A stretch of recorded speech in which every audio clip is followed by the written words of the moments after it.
Nel giorno del ritorno comunale, dopo una fase di risolatura del campo, a distanza di 5 mesi, se festa fu a maggio per la Pro di prima categoria, con il Santermete festa doveva essere per i padroni di casa, pronti a riabbracciare il campo, tanto amico. In verità, a Nova Feltri è andato in onda il Festival del Gol. Saranno ben 5 alla fine le marcature, di cui 3 arrivate dalla formazione ospite e 2 dai padroni di casa. Una partita che tutto sommato ha visto il Santermete avere fin da subito un approccio più determinato e cattivo al match, con la formazione di Moretti decisa ad ottenere i 3 punti. Dopo un giro di lancetti, più tentativo ospite e ad opera di Siuni con una girata fuori misura. Poi direttamente alla bandierina, Spadazzi è chiamato a smanacciare nuovamente in corner una traiettoria insidiosa. In mezzo una partita che non reca particolari sviluppi di gioco, se non conclusioni arrivate da calci piazzati fuori misura, come quelli battuti da Del Vecchio, o colpi di testa con lo stesso numero 3 protagonista con la sfera che si spegne alta. In mezzo Cupi viene lanciato a rete ma viene strattonato sempre da Del Vecchio. Il replay a cura di Elisa Drudi ci mostra trattenuta evidente da parte del giocatore in maglia numero 3.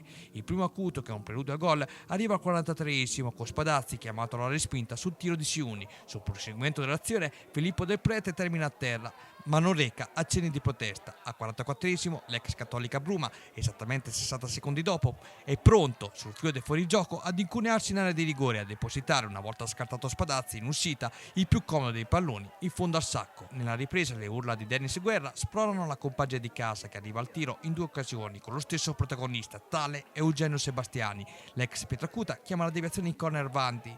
Intervento goffo ma efficace da parte del numero 1 ospite. Lo stesso portiere viene chiamato all'attenzione con un intervento con i pugni sul tiro della zanzara giallo-blu. Sul momento più bello, mentre i tifosi incoraggiano i propri beniamini in campo, il Nova Feltria subisce la beffa. Bruma sull'asse sinistro riceve il pallone dallo stesso portiere, si invola verso la porta avversaria scaricando in rete il pallone del raddoppio. Saltano in erba i giocatori di casa con Gabrielli, che è costretto a stoppare l'iniziativa ospite con un fallo tattico, rimediando l'ammonizione. Dalla punizione nasce il tris, botte di Del Prete, non certo irresistibile, con la barriera che si sposta e con Spadazzi ingannato dalla deviazione finale di Cupi.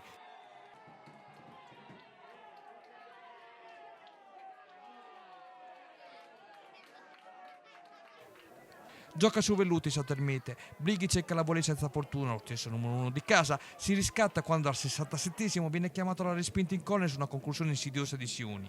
Il Nova Feltria passa nel frattempo alle 3 punte con l'ingresso in campo di Raffaelli.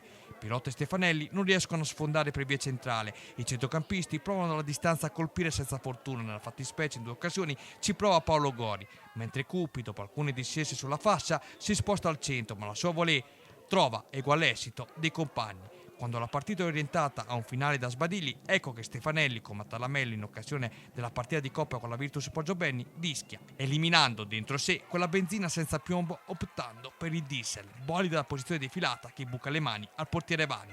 Sì, è un vero peccato, personalmente sono contento, ma purtroppo è un gol che non dice tanto, perché comunque il Nova Feltria ha perso e mi dispiace. Raffaelli non vuole essere da meno, ma non incide con questo colpo di testa che non trova fortuna. Ma il gol è nell'aria. Stefanelli, questa volta dalla parte di destra, vince un duello fisico, si accentra e serve allo stesso Raffaelli il più comodo degli assist, che l'attaccante, come in occasione del match vittorioso con la Polisportiva Romagna, deposita in rete. L'ultima emozione arriva da calcio d'angolo, con Gabrielli che stacca di testa, ma la sfera termina di un niente sopra la traversa della porta difesa davanti. Per il Santermete 3 punti che rilanciano la squadra nelle zone alte di classifica, come del resto ci ricorda il presidente Alex Martino. No, è successo che noi siamo masochisti, abbiamo fatto una partita favolosa, dopo abbiamo rischiato, anzi ci siamo andati vicinissimi, perché l'ultimo angolo è uscito di un niente, l'ultimo tiro su angolo, a pareggiarla, che sarebbe stato clamoroso, è un peccato, però sono 3 punti importanti, è la terza vittoria di fila, adesso in classifica ci siamo tirati su di parecchio. Ho letto bene, siamo a 2 punti dalle prime in classifica e adesso abbiamo Misano e Verrucchio e sono altre 2 partite importantissime, siamo lanciati, il morale è alto, però dobbiamo migliorare parecchie cose. Per il Nova Feltria una macchia nera in un giorno di festa, gli applausi a fine gara dei propri supporters non bastano, ora la classifica si fa pesante. Quintultimo posto e zona rossa, domenica scontro diretto con il San Clemente in esterno.